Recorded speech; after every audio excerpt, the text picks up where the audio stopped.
व्यक्ति का subconscious mind उसके अंदर एक छिपे हुए खजाने की तरह है।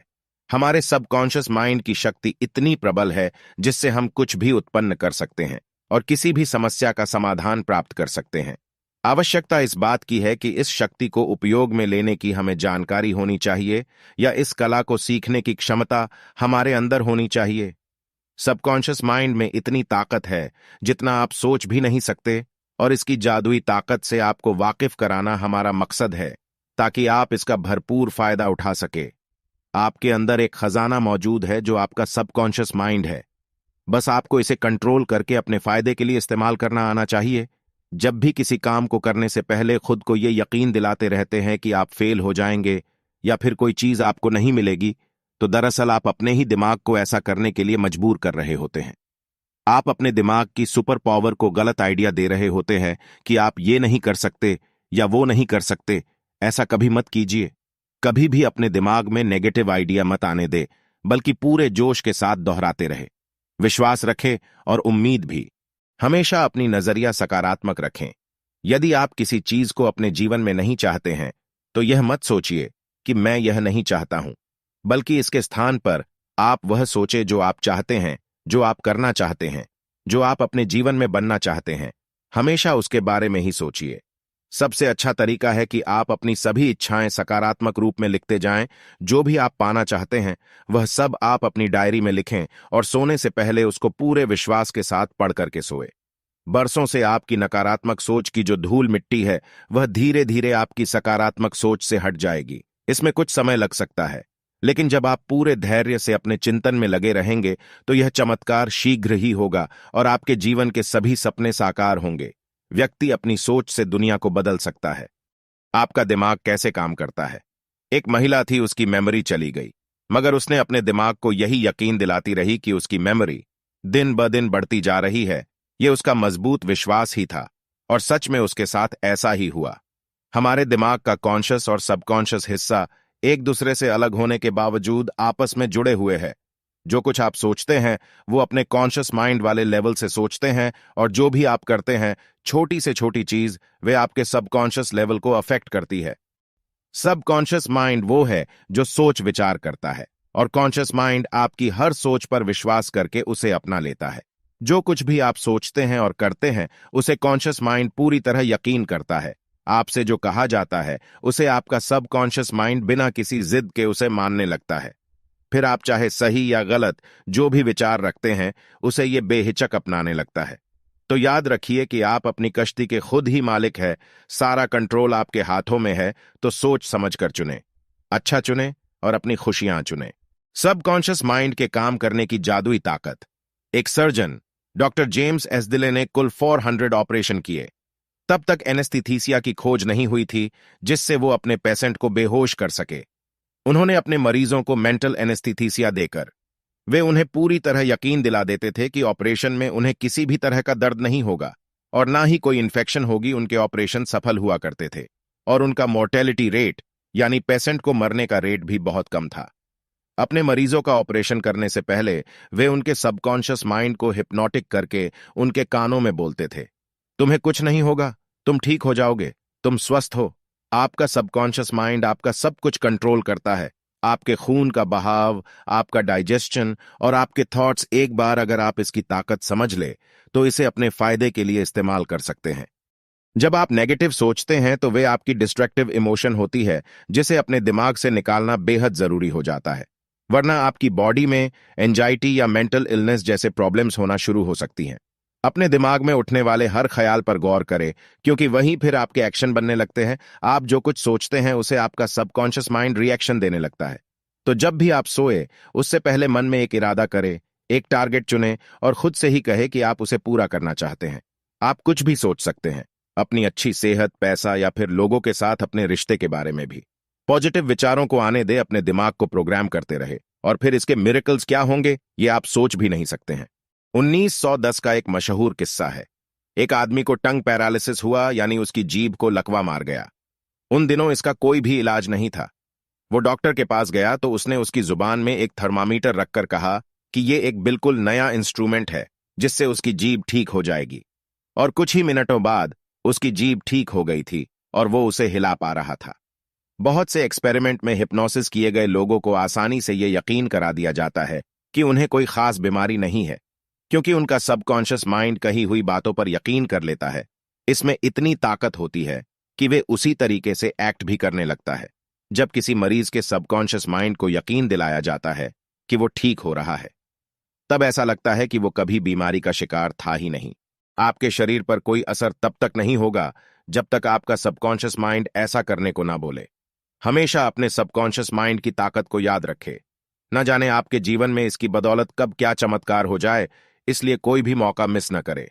आज हम सब अपने सबकॉन्शियस माइंड की पावर से वाकिफ है, मगर हम में से बहुत से लोग इसका सही इस्तेमाल करना नहीं जानते हैं। उन्हें यह पता नहीं होता कि इसकी ताकत से कैसे अपनी जिंदगी को बदला जा सकता है।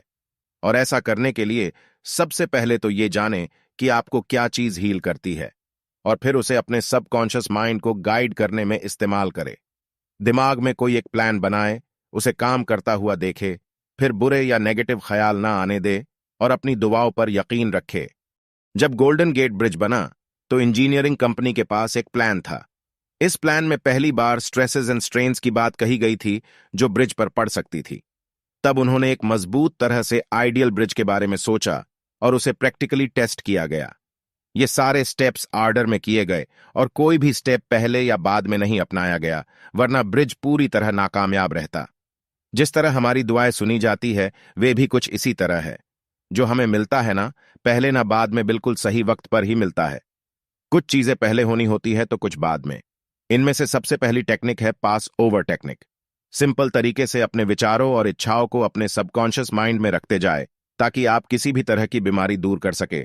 जैसे कि कोई छोटी सी लड़की जिसका गला खराब है और बुरी तरह खांस रही है, वो अगर खुद से मजबूत इरादे से कहे कि मेरी बीमारी जा रही है, ये दूर हो रही है, तो घंटे भर बाद ही सच में वो ठीक महसूस करने लगेगी। दूसरी सिंपल टेक्निक है विजुअलाइजेशन टेक्निक। आप विजुअलाइज करके अपने दिमाग में तस्वीर रचकर ऐसा कर सकते हैं जो आप चाहते हैं उसे हरदम ख्यालों में रखे, या अपने सपने की फोटो कार्डबोर्ड में लगाकर रखे और रोज उसे देखे। आखिर में आती है स्लीपिंग टेक्निक, जिसमें जब आप सो रहे होते हैं तो आपकी बॉडी का एफर्ट और स्ट्रेस कम होता है। उस वक्त आपका सबकॉन्शियस माइंड एक्टिव हो जाता है, आपके विचार और भी बेहतर ढंग से एब्जॉर्ब कर लेता है, जिससे आपके दिमाग और शरीर को अपनी मनचाही चीज हासिल करने में मदद मिलती है। इसलिए ऑटो सजेशन और विजुअलाइज के लिए सोने से बिल्कुल पहले का टाइम सबसे बढ़िया रहता है। एक मशहूर लेखक रॉबर्ट लुई स्टीवेंसन हर रात सोने से पहले अपने सबकॉन्शियस माइंड को उन सारी कहानियों से भर देते थे जो उन्हें लिखनी होती थी, और इस तरह वे कहते हैं कि उनके सबकॉन्शियस माइंड की डीप पावर उन्हें एक बढ़िया कहानी पूरी तरह तैयार करके देती है, जिसे बाद में वे लिख लेते थे। उनकी इस बात से पता चलता है कि हमारे सबकॉन्शियस माइंड की ताकत कितनी जबरदस्त होती है। फ्रेडरिक एलायस एंड्रयूज एक ऐसा लड़का था जिसे पोटस की बीमारी थी, जिसे स्पाइन का ट्यूबरक्लोसिस भी कहा जाता है। अपने बीमारी के दौरान वो प्रार्थना किया करता था कि वो ठीक हो जाएगा, और उसकी प्रेयर्स काम आई और वो सच में ठीक होकर एक तंदुरुस्त इंसान बन गया। सोने से पहले वो उसी स्लीपिंग टेक्निक मेथड का इस्तेमाल किया करता था जिसके बारे में आपको पहले बताया गया था, और ये तरीका काम आया। हर 11 महीने में आपका शरीर खुद को रीन्यू करता है। अपने नेगेटिव विचारों को पॉजिटिव में बदलिए, क्योंकि यही स्ट्रीम ऑफ लाइफ है कि हम हेल्दी रहे, स्ट्रांग बने और बिना किसी नेगेटिविटी, डर, एंजाइटी और जलन की भावना से दूर रहे, क्योंकि ये आपको बहुत सी बीमारियों का शिकार बनाती है। तो इन सब से बचने के लिए हमेशा पॉजिटिव सोचें। अपने सबकॉन्शियस माइंड की पावर को अमीर होने के लिए कैसे इस्तेमाल करें। एक आदमी सालाना $75,000 कमाता है, यानी लगभग 55 लाख रुपए। वो एक बार दुनिया घूमने के लिए 9 महीने की लंबी छुट्टी लेकर एक क्रूज पर गया। उसने खूब मजे किए, और जब वो वापस काम पर लौटा तो उसने कुछ महसूस किया कि उनके कई साथी जो उनसे बिजनेस के बारे में ज्यादा जानते थे और बेहतर काम कर सकते थे, लेकिन वो सारे उनसे छोटे पोजीशन में ही रह गए थे और उनसे कम सैलरी लेते थे। ऐसा क्यों था? क्योंकि उन सबको ना तो अपने सबकॉन्शियस माइंड की पावर के बारे में पता था, और ना तो उसके बारे में कोई नॉलेज थी, और ना ही कोई इंटरेस्ट, और इसलिए उनके कोई बड़े सपने भी नहीं थे। ऐसे लोग एक तरह से क्रिएटिविटी से भी कोसों दूर होते हैं। सच तो यह है कि कोई भी सिर्फ सोचने भर से रातों रात अमीर नहीं बनता। इसके लिए आपको सबकॉन्शियस माइंड में कुछ नए आइडिया सोचने होंगे, इसे मोटिवेट करना पड़ेगा, तभी तो यह आपको अमीर बनने में मदद कर पाएगा। सबसे पहले तो ये विचार दिलो दिमाग से निकाल फेंके कि पैसा सब बुराई की जड़ है, क्योंकि जब आप इसे बुराई मानकर नफरत ही करेंगे तो इसे कैसे अपनी तरफ अट्रैक्ट कर सकते हैं। पैसे से नफरत करेंगे तो आपके हाथ कुछ नहीं लगने वाला, इसके बदले पैसे को अपना सबसे बड़ा दोस्त समझकर इसे प्यार करे। जो ऐसा सोचता है उसके दोस्त जब उससे ज्यादा कमाते हैं तो उनका दिमाग नेगेटिव विचारों से भर जाता है। जिस चीज के लिए वो प्रे कर रहे होते हैं अब उसी को कोसते रहते हैं। पैसा तो बस सफल होने की एक निशानी है, असली खजाना तो आपके दिमाग में छुपा है जो आपके विचार है। इसलिए पैसे की कभी भी बुराई ना करें। आपका सबकॉन्शियस माइंड आपकी सफलता का साथी है। बहुत से साइंटिस्ट इस बात को जानते और मानते थे। एडिसन, मार्कोनी, आइंस्टाइन और बाकी बहुत से साइंटिस्ट अपने सबकॉन्शियस माइंड की आवाज सुनते थे और इसका उन्हें बहुत फायदा भी हुआ। बेहद कामयाब इलेक्ट्रिकल साइंटिस्ट टेस्ला को जब भी कोई आइडिया आता था तो वो अपने ख्यालों में ही उसका इन्वेंशन कर लेते थे। वो जानते थे कि अपने सबकॉन्शियस माइंड का इस्तेमाल करके वो जो चाहे वो बना सकते हैं। उनका दिमाग उस पॉइंट पर पहुंच चुका था कि किसी भी डिजाइन के इन्वेंशन होने से पहले ही उनके दिमाग को उस डिजाइन का डिफेक्ट भी नजर आ जाता था। इसलिए इन्वेंट करने से पहले ही वे डिजाइन इस तरह बनाते थे कि उसमें कोई डिफेक्ट ना रहे, जिससे उनका पैसा और वक्त बर्बाद होने से बच जाता था। जब आप लोगों को माफ करते हैं तो आपकी आत्मा एक शांति और सुकून से भर जाती है, और एक तरह से लोगों को माफ करके आप लाइफ को पेबैक भी करते हैं, क्योंकि जिंदगी हमेशा आपको मौके देती है। जब कभी गलती से आपकी उंगली कट जाती है या चोट लग जाती है तो आपका सबकॉन्शियस माइंड भी कुछ इसी तरह आपको माफ करता है, उस चोट को हील करके। हम इंसान आदत से लाचार होते हैं। बुरी आदत और अच्छी आदत के बीच सिर्फ एक चुनाव का फर्क होता है। आप क्या चुनते हैं ये आपकी मर्जी है, चाहे तो आप बुरी आदत अपनाएं या अच्छी, सब आपके हाथ में है। बुरी आदत को दूर करने के लिए उसे इग्नोर ना करें। एडमिट करें कि वो आपकी बुरी आदत है और उसे दूर करना है। बहुत से शराबी जिंदगी भर शराब नहीं छोड़ पाते क्योंकि वे मानते ही नहीं कि वे शराबी है। उन्हें शर्म आती है ये मानने में, पछतावा होता है और उनके ईगो को ठेस पहुंचती है, और नतीजा ये कि वे कभी भी इससे छुटकारा नहीं पा सकते। कोई भी आदत अपनाने के लिए पहले खुद को तैयार करना होगा। जब आप इस पॉइंट पर आ जाए कि आपको अपनी कोई बुरी आदत छोड़नी है तो खुद की पीठ थपथपाए अपने सबकॉन्शियस माइंड को कंट्रोल करने की राह में पहला रोड़ा है आपका डर। इसे दूर करने के लिए आप वही कीजिए जिसे करने से आपको सबसे ज्यादा डर लगता है। एक बार एक लेडी एक ऑडिशन देने पहुंची। हालांकि अपने स्टेज फोबिया की वजह से वो 3 बार पहले फेल हो चुकी थी।